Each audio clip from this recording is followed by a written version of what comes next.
Temperatures were cool and the wind was blowing as the players began teeing off at 8 a.m.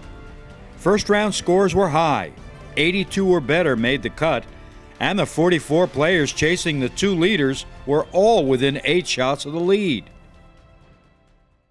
The course is playing great. It's playing fast on the greens, very difficult, cold conditions, very windy. Seems like every hole you get to, it's in your face. The players all agreed that the course was very difficult, but fair and gorgeous.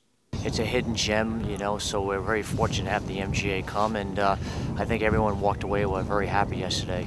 First round leaders Rich Feldman and Jay Sessa seemed loose and ready to go. The course was terrific yesterday. Greens were a little fast, you know, beginning of the year. We're not really quite used to that, but it was a great day, and the course was in super condition. Great condition. Wind was up yesterday, which made it tough for everybody, at least in the morning it did. Both men were at 2 over par 74. Only one shot behind was 2007 winner Jay Blumenfeld. And there were 4 players only 2 shots back, including 3-time senior amateur champion Steve Rose. But you're right there, only a couple shots out. Yeah, well, you know, I have to be aggressive, that's all. You know, you can't sit on your laurels. Well, the final group struggled. Co-leader Rich Feldman did make birdie here on the short par 5 first, but bogeyed 3 and 4, and then made triple bogey 7 on the 8th after hitting his tee shot out of bounds. A poor second shot on the par 5 third put Jay Sessa behind the 8 ball, as they say, and that's what he took on the hole. 8. Here's another cliche. That's the way the ball bounces. On the par 3 ninth, Jay hit what looked like a great shot and birdie opportunity, but the ball rolled back down and off the sloped green.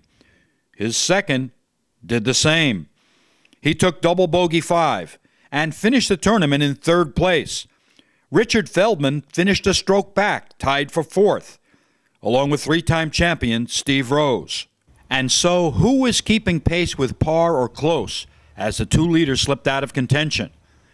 Jay Blumenfeld of Mountain Ridge Country Club shot 1 under on the front 9 and was now only 2 over par for the championship. David Prowler of Bethpage State Park Golf Club began the day 1 shot behind Jay, and his 1 under 35 on the front kept him 1 behind the 2007 champion. These 2 men were now the leaders, and when it was over, they were 4 and 5 shots better than the rest of the field.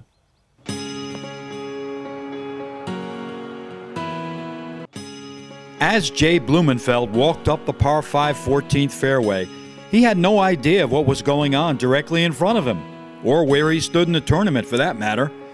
David Prowler was playing steady golf and was just a shot behind. With a 100-yard third shot to this par 5, 90% of the time a player of Jay's caliber would make par or better. But his third with a wedge left him 35 feet short and led to a 3-putt bogey. With just 4 holes remaining, they were tied for the lead. Both men parred the par 5 15th. On 16, David Prowler made a key 6-footer to save par and stayed tied for the lead with the man playing directly behind him. Seconds later, that man hit this second shot to the short par 4. It came to rest about 7 feet from the pin, and it looked like it was going to go in. And then he had that putt to take the lead. But it didn't quite have enough. With 2 holes remaining and tied for the lead, David Prowler had this 15-footer after a nice tee shot to the 139-yard par 3 17th. After walking away with par and moving to the 18th tee, it was Jay's turn, and his tee ball came to rest about 35 feet to the right of the hole. His long putt for birdie stopped about 3 feet short. A miss would drop him a stroke behind with only the 18th to play. But he made it. So it all came down to 18 for both players, neither of whom knew exactly where they stood. But they knew they were in contention. The conditions were tough, and they were playing well. David Prowler's second to the final hole found a greenside bunker, and his bunker shot looked real good. But the ball didn't bite and ran by the hole about 12 feet. He carefully studied the slightly downhill putt for par, but when it slid off to the right, He left the door open for Blumenfeld.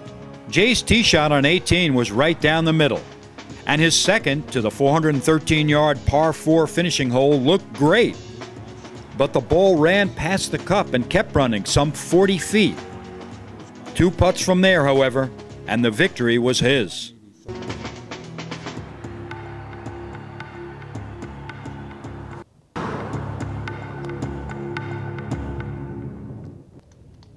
When he dropped the 2-footer in the middle of the cup and heard some applause, he may have realized then that he did it again. His second MGA Senior Amateur title. How do you feel and how'd you play? I played okay, thank you. I'm feeling pretty good. A little nervous at the end. I didn't know where I stand. I never asked, so I wasn't quite sure. It didn't seem like you knew where you were the whole round. I mean, no, I was just trying to play good golf. That's all. In defeat, runner-up David Prowler was happy and quite satisfied with the way he played. You made a nice run, my friend. Thank you. It was a lot of fun. I mean, I made a lot of putts, and I have no regrets.